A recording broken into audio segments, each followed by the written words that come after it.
On vient souligner la mise en service de ce nouveau carrefour giratoire dans la municipalité de Saint-Jacques. Le carrefour giratoire a été mis en service le 18 novembre dernier.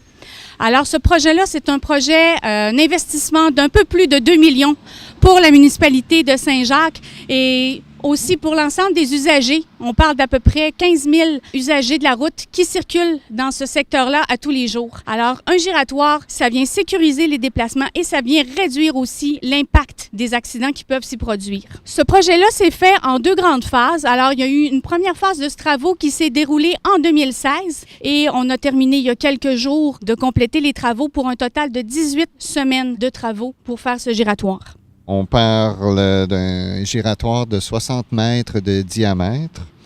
Il y a eu 4300 tonnes d'asphalte qui ont rentré dedans. 340 mètres de bandes rugueuses, puis je vais vous expliquer tout à l'heure pourquoi les bandes rugueuses. 5 km de lignes de marquage aussi qui ont été inclus là-dedans, puis il y a une vingtaine de lampadaires pour tout éclairer ça. Donc, ce qu'on peut voir sur le panneau ici, les innovations qu'on a ici à Saint-Jacques par rapport à tout ce que vous pourrez voir ailleurs se situe à plusieurs endroits. Tout d'abord, il y a une piste bifonctionnelle piéton-cycliste qui est aux 4 coins. Donc, il reprend les cyclistes qui sont sur la 158 pour les dévier, puis après ça, revenir sur la 158. Même chose pour la 341, ils peuvent traverser, retourner sur la 341. On a des îlots ici. Ça, vous n'avez pas ça normalement. C'est tout simplement pour donner la chance d'avoir plus large. Lorsqu'un camion passe ici, il n'empiète pas dans l'autre voie. Contrairement à ce que vous allez voir dans la plupart des giratoires au Québec. Donc, en ayant ça plus large, puis on a pu le voir ici tout à l'heure, les camions, s'ils sont ici, le train arrière va déborder sur la bande passante, mais s'il passe ici, ça va tout simplement déborder dans la zone qui est ici.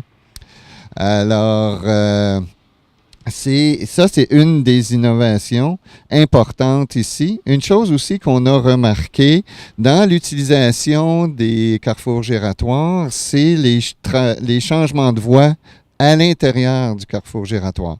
Donc, pour essayer de dissuader les gens de faire ces manœuvres périlleuses, on a pensé mettre des bandes rugueuses au centre, ce qui fait que les usagers sont incités, pour leur confort, à rester dans leur voie et à ne pas traverser dangereusement à l'intérieur de l'intersection.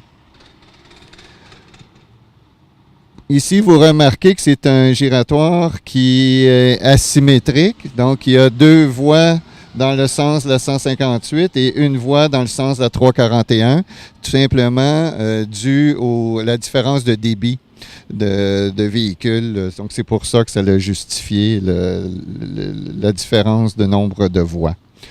Comme vous remarquez, les piétons n'ont pas de feu de circulation, contrairement à avant, s'ils veulent traverser. Toutefois, les îlots servent de refuge lorsqu'ils traversent. Même chose pour les cyclistes. Donc, voilà les particularités du giratoire de Saint-Jacques qui, en soi, est une première au Québec. C'est enfin ouvert. Oui, finalement. Ça a été toute une aventure, mais ça semble aller pas trop mal, pareil. Ça va super bien. C'est un peu étourdissant, par contre. Faut se mettre ici à l'heure de pointe puis regarder ça pendant 15-20 minutes pour voir à quel point ça s'entrecroise puis ça tourne. Mais c'est merveilleux. Écoute, c'est d'une fluidité puis d'une sécurité au-delà de ce qu'on pensait. On a vu cette semaine, ça va justement trop bien. Là, ça bloquait plus à des continuations à cause des lumières. Pensez-vous qu'il va y avoir des changements? J'en ai justement discuté ce matin. Maintenant, on n'a plus de coupure de trafic. Avant, on avait une coupure de trafic ici, ce qui faisait que ça permettait de bien aller. Mais là, c'est vrai qu'aux continuations, quand la lumière tombe rouge, qu'on a la fluidité qu'on a présentement ici, on voit un bouchonnage là, qui s'en vient par ici.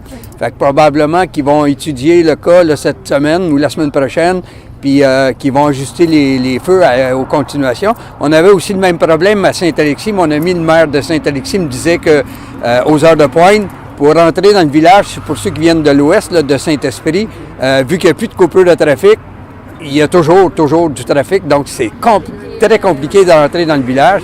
J'en ai fait part au ministère. Ils vont étudier la question, on va essayer de régler le problème là, dans les prochains jours.